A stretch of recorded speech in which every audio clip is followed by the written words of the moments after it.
Okay, when you're ready. Okay. Hi, I am Joe, and we are here at the Topeka Zoo and Conservation Center, and we're actually at the Shindle Bug Zoo. And today I'm going to introduce you to our Antilles Pink Toe Tarantula, and we're going to see if she's hungry, and if she is, I'm going to feed her a cricket.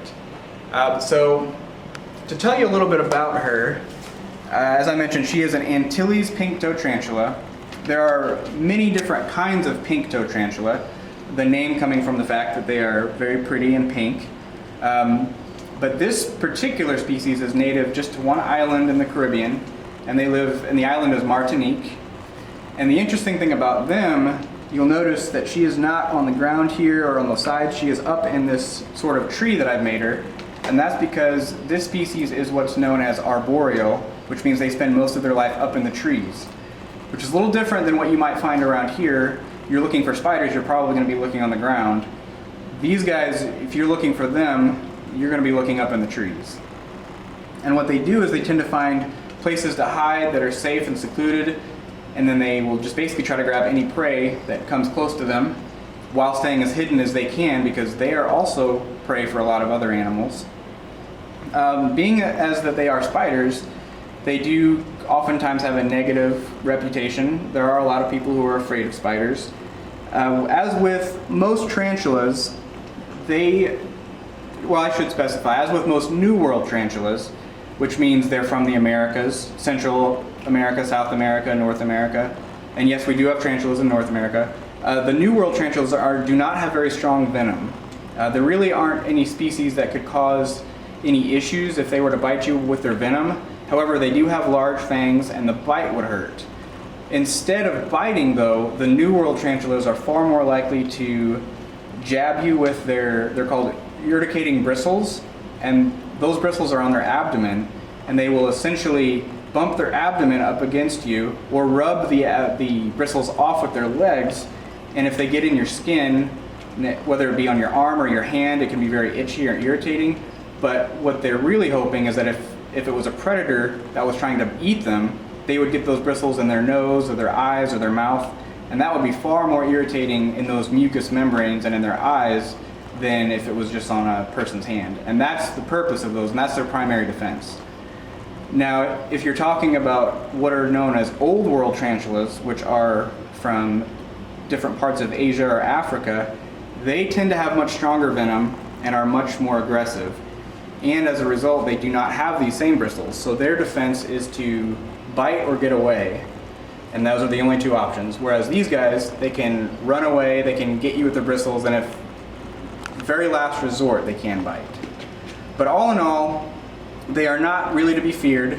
They play a very important role in all of our ecosystems, wherever they live. They are very important for maintaining insect populations, helping a lot of pest insects from getting out of control population-wise, and spiders are a very important food source for other animals. So we do need them around. The best thing to do, if you encounter one, hopefully don't kill it, just let them be. Or if they do find one in your house, maybe just escort them outside. Because they are helping keep other insects population down in your house. But since she is kind of sticking out of her burrow there, I am actually going to give her a cricket, and we are going to see if she is hungry. And I'm going to directly feed her this cricket, and if she is hungry, she will probably grab it pretty quickly. If she is not, she will most likely ignore it. So we will see here.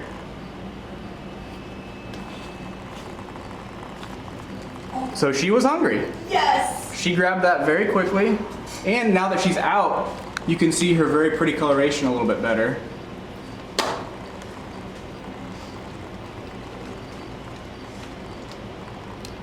As fast as she moved, you can probably see why I used tongs and not my hand. And the interesting thing is, if you'll notice, she made that lunge pretty much before I even had the cricket contact the tree itself, which shows you how sensitive they are to changes in air pressure. So tarantulas don't see very well. They primarily sense their environment through changes in air pressure and vibration. So she was able to determine that this cricket was nearby just from it moving around in the air nearby. So she was ready to grab it before it even contacted the tree.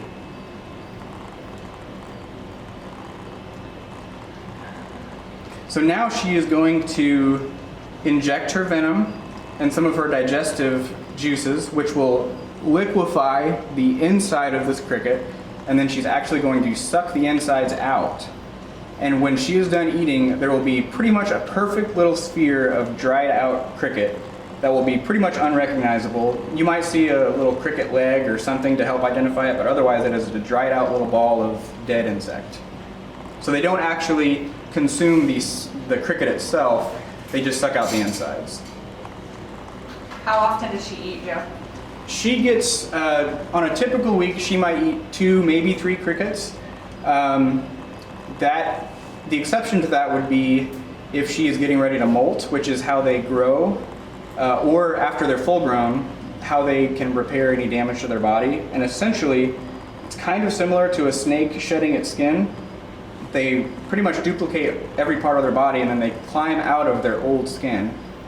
It takes a few hours for them to actually get out of the skin, but you can find some great videos on YouTube showing it.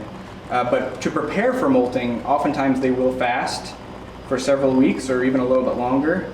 In fact, some of the desert species of tarantula can go 1 or 2 years even without eating, with really no effect, don't even really lose weight, so it's pretty impressive. But the tropical species like her, I've never really had her go more than maybe 3 to 4 weeks without eating. Isn't the molting process sometimes detrimental to their health?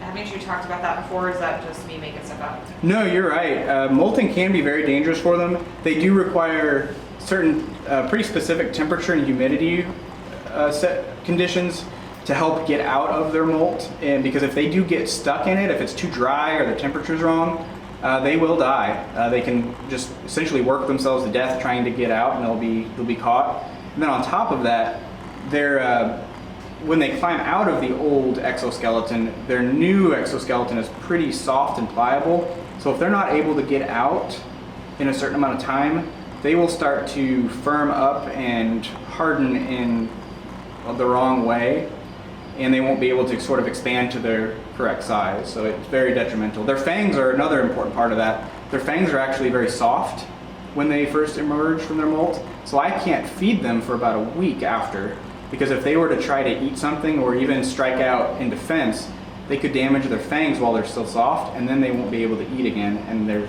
pretty much no way that a tropical species like this would be able to survive from one molt to the other without eating, because that could be 1.5 years or more before their next molt. She typically molts about once every 1.5 years. Usually in the spring, late spring, early summer is when she molts. She has a pretty regular schedule. How often does she make a nest, or is that always there? That is her permanent one there. I actually made that hole specifically for her and put her in this, and she just, within minutes of being in this tank, she went right there, and that is her spot. She does cover it with webbing at different thicknesses and at different times, depending on what she feels like. If she is prepping to molt, she usually will cover that with webbing even more, so she's not even visible, because that is a time that they're very vulnerable, so they don't want to be exposed for a predator to eat them when they're getting ready for that process. Does she add webbing anywhere else in the She really doesn't. No, the spot that they feel safe in, that is really where they do all their webbing. Because they don't need the webbing for hunting or catching their prey. Like some spiders, they will actually go out and grab their prey if they're near, as we saw at the beginning. If anything that they think they can eat is nearby, they try to grab it. Whatever that is. It could be a small insect, it could be another spider, could potentially even be a small reptile or amphibian or mammal, such as a very small mouse or a little frog. If they're strong enough to catch it, they will eat it. The majority of their food, though, are insects, though. Does anything eat them? Do they have any predators? They do, yes. So for their predators, larger spiders, including members of their own species, a lot of different reptiles and mammals and birds would love a meal of a big tarantula like this. So yeah, they do have a lot of other animals that they need to be careful about, and which is why they like spots like this in trees because it keeps them safe and hidden, and they can just emerge when they want to grab some food and then go right back into it. As you see, you know, when she had the prey and felt comfortable, she kind of worked her way back in there so she can eat in a more safe environment. Well, thank you, Joe, so much for doing this and teaching us about these cool animals here in the Shindles Bug Zoo. Keep in mind, everybody, that every day at 2 o'clock we are going to be doing a video or a Facebook Live to teach you guys about the really cool animals. So thanks again, Joe, and we hope you guys enjoy the rest of your day.